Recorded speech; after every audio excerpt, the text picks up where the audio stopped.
আসসালামু আলাইকুম। তো এ পর্যায়ে আমি স্ট্রাকচারাল ডিজাইন এবং অ্যানালাইসিস কোর্সের বেসিক কিছু বিষয় নিয়ে আলোচনা করব। তার ভিতরে মূলত আমি আমাদের যতটুকু ম্যাটেরিয়ালস সম্পর্কে জানা দরকার ততটুকু আমরা জানার চেষ্টা করব। তো এখানে আমাদের যে কোর্সটার নাম হয়েছে RCC building analysis and design course following BNBC 2020। তো এখানে আমরা মেইনলি কাজগুলো কয়েকটা মেথডে করার চেষ্টা করব। প্রথমে ম্যানুয়াল ক্যালকুলেশন, প্রত্যেকটা ডিজাইন এবং অ্যানালাইসিসের পার্ট বাই পার্ট আমরা ম্যানুয়ালি কীভাবে ক্যালকুলেশন করা হয় সেটা আমরা দেখব। এরপরে মাইক্রোসফট এক্সেলে এই ম্যানুয়াল ক্যালকুলেশনকে কীভাবে খুব শর্ট টাইমে আমি ক্যালকুলেশনগুলো করতে পারি, ডেটাগুলো একটা ডাটা চেঞ্জ করার সাথে সাথে যাতে টোটালি আমার ক্যালকুলেশনটা চেঞ্জ হয়। তো এইভাবেই মানে আমরা মাইক্রোসফট এক্সেলে আমরা দেখব। এরপরে আমরা ইট্যাপস সফটওয়্যারের মাধ্যমে ডিজাইন এবং অ্যানালাইসিস শিখব। এরপরে ইট্যাপস সফটওয়্যারের ডিজাইন এবং অ্যানালাইসিস কমপ্লিট করার পরে সিএসআই সেফ, এইটা হলো ফাউন্ডেশন ডিজাইন সফটওয়্যার। সেখানে আমি নোটগুলো ট্রান্সফার করে আমি ফাউন্ডেশন, সেটা শ্যালো ফাউন্ডেশন হতে পারে অথবা ডিপ ফাউন্ডেশন হতে পারে, যে কোনো ধরনের ফাউন্ডেশন যেটা আমাদের দরকার সেটা আমরা ডিজাইন করব। এরপরে ডিজাইন অনুযায়ী আমরা যে আউটপুটগুলো পাইছি সেগুলো আমরা অটোক্যাডে ডিটেইলিং করব। তো এখানে আমি এই কোর্সের সাথে আছি Mohammad Atiqul Islam Noman, BSc in civil engineering, 36 batch, Dhaka university of engineering technology, Gazipur. তো এখানে আমরা ইঞ্জিনিয়ারিং ম্যাটেরিয়ালসের যে দুইটা কম্পোনেন্ট নিয়ে কাজ করবো বা যে দুইটা এলিমেন্ট, সেটা হলো কংক্রিট আর হলো রেনফোর্সিং স্টিল বার। কারণ আমরা এখানে আরসিসি বিল্ডিংয়ের ডিজাইন এবং অ্যানালাইসিস শিখব। তো এখানে আরসিসি এর ভিতরে আমরা জানি কংক্রিট আছে এবং রেনফোর্সিং স্টিল বার আছে। তো এই দুইটার আমরা ততটুকুই শিখবো যতটুকু আমাদের ডিজাইনের ক্ষেত্রে জানা থাকা দরকার। তো প্রথমে আমরা আসি কংক্রিট নিয়ে স্বাভাবিক কিছু আলোচনা। তো এখানে কংক্রিটের ব্যাপারে এখানে বলা হয়েছে যে কংক্রিট হলো একটা মানে অনেকগুলো পদার্থের একটা মিশ্রণের মাধ্যমে এটা শক্ত হওয়ার পরে যে পদার্থ তৈরি হয় সেটা হলো কংক্রিট। এর ভিতরে কি কি মানে এলিমেন্ট বা কি কি কম্পোনেন্ট এলিমেন্টগুলো থাকে এর ভিতরে, যেমন মানে কি কি ম্যাটেরিয়ালস এর সাবেক মানে মিক্সিং এর পরে কংক্রিট তৈরি হয়, এটা হলো course aggregate, fine aggregate, cement আর হলো ওয়াটার।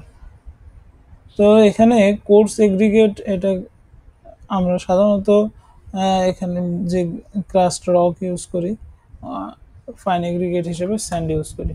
তো এই যে কংক্রিটটা আমরা প্রডিউস করি সেটা নর্মালি এটা কংক্রিটটা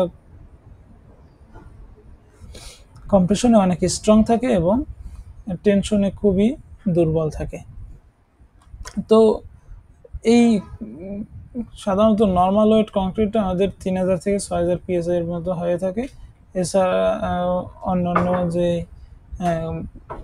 হাই স্ট্রেংথ কংক্রিট সেটা 20,000 পিএসআই পর্যন্ত হয়ে থাকে। এরপর আমরা জানি এখানে টেনশনে খুবই দুর্বল কংক্রিট। তো আমরা আমাদের নতুন কিছু ফর্মুলার কংক্রিট আছে যেটা টেনশনেও অনেক হাইলি মানে এটা ক্যাপাসিটি রাখে টেনশন রেজিস্ট করার জন্য। কিছু কার্বন ফাইবার অথবা রেইনফোর্সিং কিছু মানে স্টিলের টুকরা বা এগুলো ফাইবার টাইপের কিছু ইউজ করে আমরা কংক্রিটের টেনসাইল স্ট্রেংথটা বাড়াতে পারি। তো সাধারণত আমরা নর্মাল স্ট্রেংথ কংক্রিট হিসেবে আমরা 3000 থেকে 6000 পিএসআই এর যে কংক্রিট ওইটাকেই ধরে থাকি। তো এখানে কংক্রিটের যে ইউনিট ওয়েট আমরা জানি normal strength concrete, normal wait যে কংক্রিটগুলো আছে সেগুলো 150 পিসিএফ, তারপরে হেভি ওয়েট 200 পিসিএফ এর মতো, আর লাইট ওয়েট 90 পিসিএফ। তো এখানে এইগুলো ভেরি করতে পারে, কিন্তু নর্মাল ওয়েটের ক্ষেত্রে আমরা রেইনফোর্স কংক্রিটের ক্ষেত্রে আমরা 150 পাউন্ড পার ফিট কিউব এইটি ধরে আমরা ডিজাইনের ডাটাগুলো বা ইটাপস ডাটাগুলো ইনপুট করব, অথবা আমরা ডিজাইন করব, অথবা সেলফ ওয়েট ক্যালকুলেশন করব। এখন কংক্রিট এর যে স্ট্রেংথ ক্যাটাগরিজ, মানে কি কি ধরনের স্ট্রেংথ নিয়ে আমরা আসলে কনসার্ন থাকি বা স্ট্রেংথ নিয়ে কাজ করতে হয়। 1 নম্বর হলো কম্প্রেসিভ স্ট্রেংথ, 2 নম্বর টেনসাইল স্ট্রেংথ, আর 3 নম্বর হলো শিয়ার অ্যান্ড ফ্লেক্সারাল স্ট্রেংথ। এটি কেন দরকার? আমাদের যে কোনো একটা মেম্বারে কম্প্রেশন আসতে পারে, অথবা টেনশনও আসতে পারে, অথবা শিয়ার এবং ফ্লেক্সার এই লোডগুলোও বা এগুলো আসতে পারে। তো সেইগুলো রেজিস্টিং ক্যাপাসিটি কংক্রিটের থাকতে হবে নির্দিষ্ট একটা মাত্রা পর্যন্ত। তো কম্প্রেসিভ স্ট্রেংথটাই আমাদের মেইনলি ফোকাসে থাকে, কারণ কংক্রিটটা মেইনলি কম্প্রেশন রেজিস্ট করার জন্য আমাদের ইউজ করা হয়। তো সেক্ষেত্রে এই কংক্রিটের মিনিমাম কম্প্রেসিভ স্ট্রেংথ এটা কত হওয়া দরকার, এটা বিভিন্ন মেম্বারের ক্ষেত্রে বিভিন্ন ধরনের হয়ে থাকে। যেমন জেনারেলি 2500 মানে এই যে 2500 পিএসআই এর কম আমরা কংক্রিট ইউজ করব না। ফাউন্ডেশনের জন্য অবশ্যই এখানে যে বিষয়টা বলছে, তো এই যে ফাউন্ডেশনের জন্য আমরা 2500 পিএসআই এর কম ইউজ করতে পারবো না। আবার স্পেশাল মোমেন্ট ফ্রেম যেগুলো আছে, যেটাই 60 গ্রেডের রড 60 গ্রেডের রড ইউজ করি, তো সেইগুলো আমাদের কমপক্ষে 3000 পিএসআই এর কংক্রিট ইউজ করতে হবে ফ্রেমে। ঠিক আছে, স্পেশাল মুভমেন্ট ফ্রেম। তো মুভমেন্ট ফ্রেমের ভিতরে কি কি থাকে, কলাম এবং বিম, এগুলো হলো মেইনলি ফ্রেম হিসেবে কাজ করে। কলাম, বিম, স্ল্যাবেরও কিছু অংশ ফ্রেম হিসেবে কাজ করে। এখানে special structural walls of grade 100 reinforcement, মানে যখন আমি রডের যে গ্রেড, সে 100 গ্রেডের রড ইউজ করব, তখন আমাদের ফ্রেম সি এর মান কমপক্ষে 5000 পিএসআই হতে হবে। এরপরে ড্রিভেন পাইল যেগুলো নন প্রি স্ট্রেসড, সেগুলো 4000 পিএসআই হতে হবে। মানে এটার বলা হয় আর কি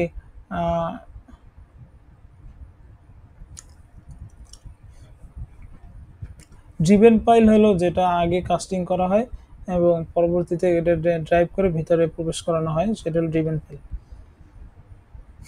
তো এই যে স্ট্রেংথগুলো, এটা আমরা কিভাবে পাবো? এটা পাবো আলাদা আলাদা মিক্সড রেশিও বা মিক্সড ডিজাইনের মাধ্যমে। তো এখানে আমাদের যে কনভেনশনাল যে কংক্রিটগুলো ইউজ করি, তো সেটা আমরা M5, M7.5, M10, M15 আর M20। তো এই কংক্রিটগুলো কনভেনশনালি আমরা জানি। তো এর বাকি যে অন্য যে কংক্রিটগুলো আমরা প্রডিউস করি, সেটা মূলত মিক্সড ডিজাইনের মাধ্যমে এই রেশিওটা আমাদেরকে ডিটারমাইন করে তারপরে এটা স্ট্রেংথ গেইন করতে হয়। তো এখানে আমরা দেখতে পাইতেছি যে 1:1.5:3 রেশিওর যে কংক্রিট, সেটা 2900 পিএসআই এর মতো আর কি কম্প্রেসিভ স্ট্রেংথ পায়। তো যার ফলে এর উপরে যদি আমরা স্ট্রেংথ পাইতে চাই, তাহলে আমাদের অন্যান্য মিক্স রেশিওর দিকে আগাতে হবে। তো এখানে আমি একটা মিক্স রেশিও দেখাইছি যে 1:1.2:2। এখানে যদি স্লাম ভ্যালু 50 থেকে 100 মিলিমিটার হয়, আর হলো এখানে যে ফাইন এগ্রিগেট আছে সেটা 2.5 এর চাইতে বেশি হয়, আর কোর্স এগ্রিগেট সেটা আমাদের 20 মিলিমিটার হলো ম্যাক্সিমাম যদি সাইজ হয়। তো এই 20 মিলিমিটার ম্যাক্সিমাম সাইজ যে কোর্স এগ্রিগেটগুলো আছে, এটা থাকবে 50%, এবং 10 মিলিমিটার ম্যাক্সিমাম সাইজের যে কোর্স এগ্রিগেট আছে সেটা থাকবে 50%। তাহলে আমরা যদি এই কংক্রিটটা এই রেশিও অনুযায়ী কাস্টিং করি এবং এই স্লাম ভ্যালুর মাধ্যমে আমরা যদি ওয়াটার সিমেন্ট রেশিওটাকে মেনটেন করি, তাহলে এটা থেকে এই 4800 পিএসআই এর কংক্রিট আমরা প্রডিউস করতে পারবো ইনশাল্লাহ। এখন কংক্রিটের স্ট্রেংথটা আসলে শুধুমাত্র মিক্সড রেশিওর উপরে নির্ভর করে না। তো 1 নাম্বার হলো কংক্রিটের স্ট্রেংথটা মানে ভেরি করে কখন, যখন আমার কম্প্যাকশন বা ভাইব্রেশনের মাধ্যমে। এখন আমাদের এখানে আমরা দেখতে পাচ্ছি যে 10% reduction of density leads to 50% reduction of strength. যখন আমার 10%-এর মতো ডেন্সিটি কমে যায়, তাহলে আমাদের স্ট্রেংথ কত পার্সেন্ট কমবে, 50%-এর মতো স্ট্রেংথ কমে যাবে, যেটা আসলে খুবই অ্যালার্মিং আর কি। কারণ আমাদের তাহলে আমরা বুঝতে পারলাম যে স্ট্রেংথকে মানে প্রপারলি আমরা যদি পাইতে চাই, তাহলে আমাদের এখানে কম্প্যাকশনটা প্রপারলি ইউজ করতে হবে। এরপরে হলো water cement ratio. Water cement রেশিওর ক্ষেত্রেও আমরা যদি অনেক বেশি ওয়াটার সিমেন্ট রেশিও ইউজ করি, তাহলে আমাদের এখানে কংক্রিটের স্ট্রেংথ অনেক কমে যায়। তো এইটা রেশিওটা আমরা কীভাবে মেনটেন করব? সাইটে আমাদের রেশিও মেনটেন করার একমাত্র পদ্ধতি হলো স্লাম্প মেজারমেন্ট। স্লাম্পটা আমাদের প্রতিনিয়ত মাপতে হবে, কারণ আমরা চাইলেই সাইটে আমরা যদি হিসাব করে দেই যে ওয়াটার সিমেন্ট রেশিও 0.40, তাহলে 50 কেজি সিমেন্টের সাথে 0.40 আমি গুণ দিলে কত আসে, 20 কেজি, 20 কেজির মতো আমাদের পানি আসে। তো এইভাবে হিসাব করে দিলে আমাদের ভুল হওয়ার সম্ভাবনা বেশি থাকবে, কারণ আমাদের aggregate, course aggregate, fine aggregate প্রত্যেকটার ভিতরেই একটা নির্দিষ্ট পরিমাণ পানি এখানে থাকে, যার ফলে আমরা ওইভাবে ক্যালকুলেশন করে, রেশিও ধরে ক্যালকুলেশন করে আমরা এখানে মেনটেন করতে পারবো না। আমাদের স্লাম্প দিয়ে এটাকে এনশিওর করতে হবে। এরপরে আসি আমরা কংক্রিটের যে স্ট্যান্ডার্ড ডেভিয়েশন আছে, স্ট্যান্ডার্ড ডেভিয়েশনটা দিয়ে কি করে, আমাদের স্ট্যান্ডার্ড ডেভিয়েশন দিয়ে আমাদের কাছে যদি কিছু কংক্রিটের ডেটা থাকে, সেখানে মানে আমরা কংক্রিট টেস্ট করার পরে আমাদের কাছে যদি কিছু ডেটা থাকে, সেখান থেকে আমাদের যে ডিজাইন স্ট্রেংথ সেটা বের করার পদ্ধতিতে হলো স্ট্যান্ডার্ড ডেভিয়েশন। এটা বিএনবিসির ম্যাটেরিয়ালস পার্টের ভিতরে আছে। তো বেসিকলি আমরা এখানে দেখব, যদি আমাদের কাছে কোনো ডাটা না থাকে, সেক্ষেত্রে এখানে আমরা কতটুকু বাড়তি ধরবো, মানে এইটার অ্যাপ্লিকেশনটা কি, এটার অ্যাপ্লিকেশন আমাদের জন্য, ডিজাইনের জন্য কি, আমরা যখন ডিজাইন করব, তো ডিজাইন করার সময় আমরা যে এ'(c) এর মানটা ধরবো, প্র্যাকটিক্যালি তার চাইতে আমার বেশি গেইন করতে হবে। মানে যদি আমি 3000 PSI কংক্রিট ধরে আমি ইটাপসি ইনপুট করি বা ডিজাইন কমপ্লিট করি, তাহলে আমার প্র্যাকটিক্যালি যে কংক্রিটটি ইউজ করবো সেটা 3500 বা 4000 PSI, মানে একটা নির্দিষ্ট পরিমাণ আমার বেশি আমার ওখানে গেইন করতে হবে। কারণ আমার সব জায়গায় কংক্রিটের স্ট্রেংথ সেম থাকবে না, যে এটা 3000 PSI এর কংক্রিট, সেটা কোনো এক জায়গায় 2700 থাকবে, কোনো এক জায়গায় 3500 পর্যন্ত যাবে। তো যেই জায়গায় 2700 আসছে, যখন আলটিমেট কন্ডিশন আসবে তখন ওই জায়গাটা ফেল করবে। এই জন্য আমরা কিছু পরিমাণ স্ট্রেংথ আমরা বাড়াই ধরতে হবে, মানে আমাদেরকে বেশি গেইন করতে হবে। তাহলে আমি যে মিক্সড রেশিওটা ইউজ করতেছি, যেমন যদি আমি 1:1.5:3 যে রেশিওটা, যেটা 3000 PSI এর কংক্রিটের জন্য, তো সেইটা যদি আমি ডিজাইনে সেটার জন্য ডাটা ইনপুট করি, তাহলে এটা কমাইয়া একটা নির্দিষ্ট পরিমাণ কমাইয়া আর কি ডাটাটা ইনপুট করতে হবে। এটা কোড অনুযায়ী এটা 1000 PSI এর মতো, যদি যেখানে আমার লেস দেন 3000 PSI কংক্রিট হয় সেটার জন্য।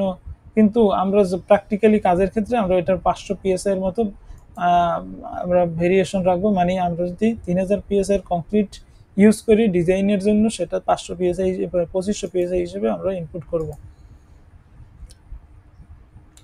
তো এরপরে আমরা আসি যে এইজ অফ কংক্রিট। কংক্রিটের যে স্ট্রেংথ, এটা কি কখন, মানে কত বছর পর্যন্ত কি রকমের বাড়ে। কংক্রিটের স্ট্রেংথটা আমরা 28 দিনে যেই স্ট্রেংথ পাই সেটাকে 100% ধরা হয়, এবং এর এই 28 দিনের স্ট্রেংথের মানে এইটার সাপেক্ষে আমাদের অন্যান্য সময়ের স্ট্রেংথগুলো এখানে দেখানো হয়েছে। তো 28 দিনে যে স্ট্রেংথটা পাওয়া যায় সেটাই হলো কংক্রিটের A'(c) বা আলটিমেট কম্প্রেসিভ স্ট্রেংথ, যেটা আমরা সব জায়গায় ইউজ করি, সেটাকে বলা হয়। এখানে 7 দিনে 0.67 মানে 67%, আর হলো 14 দিনে 86%, 3 মাসে 117%, এই রকমের পার্সেন্টেজে আমরা কংক্রিটের স্ট্রেংথটা বাড়তে থাকে দিন দিন। তো এটা নির্দিষ্ট সময় পর্যন্ত একটা এক্সপোনেনশিয়াল হারে একটা বাড়তে থাকে আর কি। তো এই যে আমরা স্ট্রেংথটা পাইতেছি, তো সব সময় এটা 100 ইয়ার্স পর্যন্ত বাড়বে না, মানে এর লাইফ স্প্যান পর্যন্ত বাড়বে না। একসময় কংক্রিট স্ট্রেংথটা কমতেও থাকবে, কারণ আমরা জানি ক্রিপ একটা টার্ম আছে। ক্রিপ টার্মটা হলো আমাদের যে কোনো একটা মেম্বারের উপরে যখন কন্টিনিউসলি সেম পরিমাণ লোড দেওয়া হয় আবার আনলোডিং হয়, দেওয়া হয় আনলোডিং হয়, অথবা কন্টিনিউয়াসলি একই পরিমাণ লোড আমার থাকতেছে, তখন এর ভিতরে একটা নির্দিষ্ট সময় পরে একটা ডিফ্লেকশন সৃষ্টি হয় এবং ক্রাক সৃষ্টি হয়। এই ফিনোমেনাটাকে বলা হয় ক্রিপ আর কি। তো এখন আমাদের কংক্রিটের স্ট্রেংথ আমরা মোটামুটি বুঝলাম। তো স্ট্রেংথের পরে আমাদের আরেকটা প্যারামিটার, সেটা হল modulus of elasticity. Modulus of elasticity আমরা সবাই জানি যে এটা ক্ষেত্রে আমরা কিভাবে মডুলাস অফ ইলাস্টিসিটি বের করতে পারি, যদি এমপিএতে থাকে কংক্রিটের স্ট্রেংথের মান, তাহলে আমরা 4700 root over F prime C, এটা হলো আমাদের সূত্র। এটা দিয়ে আমরা কি মডুলাস অফ ইলাস্টিসিটি বের করতে পারবো। যখন এটা ব্রিক এগ্রিগেট হবে, এটা হলো স্টোন এগ্রিগেটের ক্ষেত্রে, যখন ব্রিক এগ্রিগেট হবে তখন 3750 root over F prime c. আর এই যে মানটা, এটা যদি আমাদের সে পিএসআই থাকে এফ প্রাইম সি এর মানটা, তাহলে এখানে 57,000 root over F prime c, আর এখানে 45,000 root over F prime c. আচ্ছা,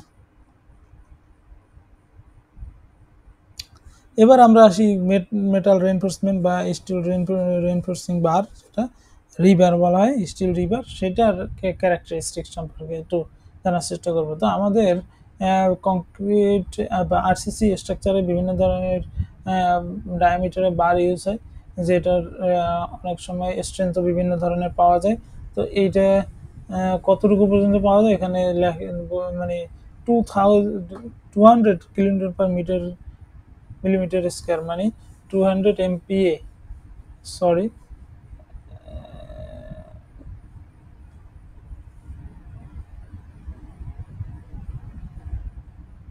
থেকে শুরু করে আমাদের অনেক বেশি পরিমাণে স্ট্রেংথ পাওয়া যায়। যেমন আমরা 500 MPa,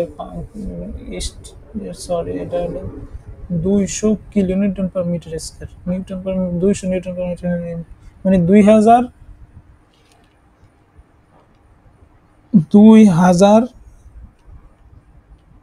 MPa পর্যন্ত আমরা এখন পর্যন্ত এই স্টিল রিবার প্রডিউস করা সম্ভব হয়েছে। তো এখানে আমরা যদি ক্যারেক্টারিস্টিক্সটা দেখি স্টিলের ক্ষেত্রে এখানে দেখতে পাইতেছি যে এখানে স্ট্রেস স্ট্রেন কার্ভের একটা নির্দিষ্ট অংশ আছে, ইলাস্টিক স্ট্রেইন ঘটে, বা স্ট্রেস এবং স্ট্রেইনের রেশিওটা সমান থাকে। হ্যাঁ, তাহলে এখানে এরপরে আমাদের ইল্ড স্ট্রেন্থটা পাওয়া যায়। তো ইল্ড স্ট্রেন্থের পরে যে অংশটা, এটা হলো কংক্রিটের একটা আলাদা একটা প্রপার্টি, সেটা হলো ডাক্টিলিটি। ডাক্টিলিটিটা হলো যে এর স্ট্রেস কম নিবে, মানে লোড কম বাড়বে, কিন্তু একটা লম্বা রিজিয়নে কি দেখাবে, ডাক্টিলিটি দেখাবে, বা এ সাস্টেইন করবে, লোডটা আস্তে আস্তে এর ইফেক্টটা শো করবে। মানে লোড দেওয়া হবে, কিন্তু লোড বেশি না নিলেও স্ট্রেন বা বিকৃতিটা আস্তে আস্তে বাড়তে থাকবে। তো এই যে ক্যারেক্টারিস্টিক্স, এটি কেন গুরুত্বপূর্ণ? তো আমরা স্ট্রাকচারাল ইউজেস হিসেবে আমরা স্টিল রিবারটা ইউজই করি এই কারণে যে এটার ডাকটাইল প্রপার্টিস আছে, এটা হঠাৎ করে কলাপস করবে না। এটা একটা নির্দিষ্ট ওর যে আলটিমেট স্ট্রেংথ আছে, বা আমরা ইল্ড স্ট্রেংথ যেটাকে বলি, ইল্ড স্ট্রেংথের উপরে যখন যাবে, তখন এ হঠাৎ করে কলাপস করবে না, এ নির্দিষ্ট সময় পর্যন্ত সাস্টেইন করবে, লোড নিবে, স্ট্রেস উৎপন্ন হবে, এবং আস্তে আস্তে এর স্ট্রেন বা বিকৃতি ঘটবে। তো এইটা আমাদের আর্থকোয়েকের সময় বা এক্সট্রিম কন্ডিশনে, এক্সট্রিম লোড কন্ডিশনে এটা আমাদের খুবই কার্যকর আর কি, একটা বিল্ডিংকে সাস্টেন করানোর জন্য। কারণ আমরা আর্থকোয়েকে যখন বিল্ডিংটা আর্থকোয়েক ফেস করবে, তখন আমাদের এইটা উদ্দেশ্য না বিল্ডিং ডিজাইনের যে এটা 100% একদম ভালোভাবে বিল্ডিংটা সাস্টেন করতে হবে, হ্যাঁ, সব ধরনের আর্থকোয়েকে, এইটা আমাদের উদ্দেশ্য না। তো আমরা একটা কিভাবে এটা করি যে আমাদের বিল্ডিংটা যাতে হঠাৎ করে কলাপস না করে বা হঠাৎ ফেলিয়ার না হয়, একটা নির্দিষ্ট সময় পর্যন্ত যাতে এর যারা অকুপেন্টস বা ব্যবহারকারী আছে, তারা এখান থেকে নিরাপদ দূরত্বে যাওয়ার একটা সময় পায়। যতটা সিভিয়ার কন্ডিশনের আর্থকোয়েক হোক, যাতে এই সময়টা তারা সবাই পায়। তো যাতে আমরা এই যে মানুষের প্রাণের উপরে যে প্রভাব বা প্রাণনাশের আশঙ্কাটা খুব কমে যায়। তো এই জন্য আমাদের বিল্ডিংটা হইতে হবে ডাকটাইল প্রপার্টিস। তো ডাকটাইল প্রপার্টিসের বিল্ডিং কিভাবে ডিজাইন করতে হবে, শুধুমাত্র এই যে স্টিল ডাকটাইল প্রপার্টিসের স্টিল ইউজ করলে বিল্ডিংটা ডাকটাইল হবে না। অন্য যে প্যারামিটার্সগুলো আছে, সার্ভিসিবিলিটির যে ফ্যাক্টরগুলো আছে, এগুলো আমরা যখন কনসিডার করে একটা বিল্ডিং অ্যানালাইসিস এবং ডিজাইন করব, তখনই বিল্ডিংটা ডাকটাইল বিহেভিয়ারের হবে। এরপরে আমরা দেখি যে স্টিল বারের যে মার্কিং থাকে, সেখানে কি লেখা থাকে, B500 DWR। এখানে বি হলো বার, আর 500 হলো এর ইল্ড স্ট্রেংথ, ডি হলো ডাক্টিলিটি ক্লাস, এখানে ডাব্লিউ হলো ওয়েল্ডেবল, আর হলো রিপ্ট। তো এখানে সবাই হয়তো বুঝতে পারতেছি যে 500 হলো এর ইল্ড স্ট্রেংথ, মানে 500 MPa, আর ডি হলো ডাক্টিলিটি ক্লাস, মানে এটা ডাকটাইল ক্লাসের একটা রেনফোর্সমেন্ট। এখানে সবগুলো আয়রন বা স্টিলের সব ধরনের ভ্যারাইটিসের ভিতরে ডাক্টিলিটি থাকে না। যেমন আমরা ঢালাই লোহা নামে একটা স্টিল চিনে থাকি, সেটা আসলে ডাকটাইল প্রপার্টিসের না। তারপরে ওয়েল্ডেবল হলো সব ধরনের স্টিলে ওয়েল্ডিং করা যায় না, কিন্তু এই যে আরসিসি কাজে আমরা যে স্টিলটা ব্যবহার করব, তো ওই স্টিলে ওয়েল্ডেবিলিটি থাকতে হবে। এটা ওয়েল্ডিং করার মতো এর ক্যাপাসিটি থাকতে হবে। তো রিপ্ট হলো আমার এই যে এর যে দাগ কাটাগুলো আছে, এগুলোকে বলা হয় রিপ। এখন আমরা চাইলেই কি যে কোনো ধরনের কংক্রিটের সাথে যে কোনো ধরনের স্ট্রেংথের স্টিল ইউজ করতে পারি? না, এটা সম্ভব না। আমাদের স্টিল এবং কংক্রিটের স্ট্রেংথটার একটা ভেরিয়েশন, একটা লিমিট থাকতে হবে। কারণ স্টিল এবং কংক্রিটটা পরস্পর বন্ড সৃষ্টি করে, মানে এই বন্ডিংটা কখন এটা পারফেক্ট হবে, যখন দুইটার স্ট্রেংথের ভিতরে একটা সম্পর্ক থাকবে। তো এইটার জন্য বলছে যে যখন আমরা এটা মাথায় রাখার চেষ্টা করব যে 4000 PSI এর কম কংক্রিট ইউজ হইলে আমরা 60 গ্রেডের উপরে রড ইউজ করতে পারবো না। 60 গ্রেড পর্যন্ত রড ইউজ করার পারমিশন আছে যদি আমার কংক্রিটের স্ট্রেংথ 4000 PSI এর নিচে হয়। তো 4000 PSI এর উপরে যদি হয়, তাহলে আমরা এক্ষেত্রে কি করতে পারবো, যে 72.5 গ্রেডের রড অথবা এর উপরের রডগুলো আমরা ইউজ করতে পারবো। এরপরে আমরা একটা টেস্ট রিপোর্ট দেখব। এটা হলো আনোয়ার ইস্পাতের একটা টেস্ট রিপোর্ট। তো এখানে আসলে রিপোর্টে কি কি বিষয় আর কি থাকে, আমরা হয়তো টেস্ট ল্যাবের টেস্টের সময় এগুলো আমরা দেখছি। এখানে মেইনলি গ্রেড লেখা আছে, তারপরে nominal diameter, actual diameter, nominal area. তো এরিয়া দেয়া আছে, ইউনিট ওয়েট, হ্যাঁ ইউনিট ওয়েট দেওয়া আছে। তারপরে এইগুলো হলো টেস্টের রেজাল্ট।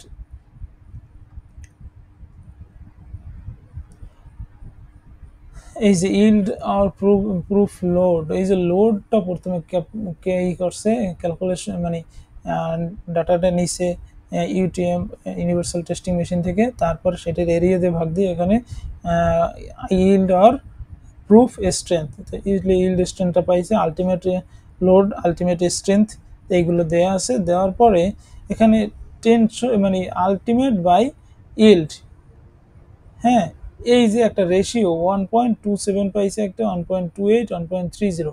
তো আমরা এইটা মাথায় রাখার চেষ্টা করব যে অ্যারাউন্ড 1.30 হলো আলটিমেট এবং ইল্ড স্ট্রেংথের রেশিও। তারপরে ইলংগেশন, এইগুলো আমাদেরকে কনসিডারেবল মানের ভিতরে থাকতে হবে। তো এখন এইটা কেন দেখলাম হলো কারণ হলো আমরা যখন ইটেপসে ডাটা ইনপুট করব একটা স্টিল রিবারের জন্য, তখন দেখতে পাবো যে 4টা প্যারামিটার আমার ইনপুট করা লাগতেছে। এক নম্বর হলো মিনিমাম ইল্ড স্ট্রেংথ FY। তো FYটা আমরা তো জানি, ইল্ড স্ট্রেংথ যেটা পাবো এটাই FY। এখন মিনিমাম টেনসাইল স্ট্রেংথ, তো এইটা তো আমাদের দেয়া থাকে না, এইটা টেস্ট রেজাল্ট দেখে আমরা দিব, সেটা আসলে ওইভাবে সম্ভব হয় না। সবসময় আমাদের কাছে টেস্ট রেজাল্ট অ্যাভেলেবেল থাকবে এমন গ্যারান্টি নেই। তো এই জন্য আমরা এটা অ্যারাউন্ড 1.3 ইন্টু FY এটা ধরে তারপরে ডিজাইন, এখানে FU বা আলটিমেট স্ট্রেংথ, যেটাকে এখানে টেনসাইল স্ট্রেংথ বলা হয়েছে, সেটা দেবো 1.3 মাল্টিপ্লাইড বাই FY। এরপরে এক্সপেক্টেড ইল্ড স্ট্রেংথ এবং এক্সপেক্টেড টেন্সাইল স্ট্রেংথ হলো এই ইল্ড স্ট্রেংথ এবং টেন্সাইল স্ট্রেংথের 110%, মানে 1.1 ইন্টু এফ ওয়াই দিব হলো এক্সপেক্টেড ইল্ড স্ট্রেংথের জন্য, আর এক্সপেক্টেড টেন্সাইল স্ট্রেংথের জন্য 1.1 এফ ইউ। তো এই ডাটাগুলো আমরা এইভাবে ইনপুট করব। তো এই বিষয়গুলো মোটামুটি আমাদের ম্যাটেরিয়াল এর প্রপার্টিসগুলো আমাদের এভাবে জানা দরকার। তাছাড়াও আমাদের একটা এই ম্যাটেরিয়ালগুলো সম্পর্কে প্রপারলি ভালোভাবে জানতে হবে, কারণ আমরা এইটা ধরে ডিজাইন করতেছি। এটা আমাদের জেনারেল নোটে সম্পূর্ণভাবে মেনশন করে দিতে হবে যে আমি কোন প্রপার্টিসের কংক্রিট এখানে ইউজ করলে আমি যে স্ট্রেংথটা ধরছি এটা পাবো। সেটা আমাদের ডিটেইলিংয়ের জেনারেল নোট পার্টে আমাদেরকে উপস্থাপন করে দিতে হবে। তো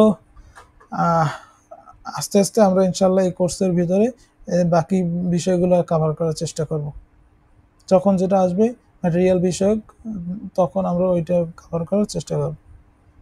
সবাইকে ধন্যবাদ। আসসালামু আলাইকুম।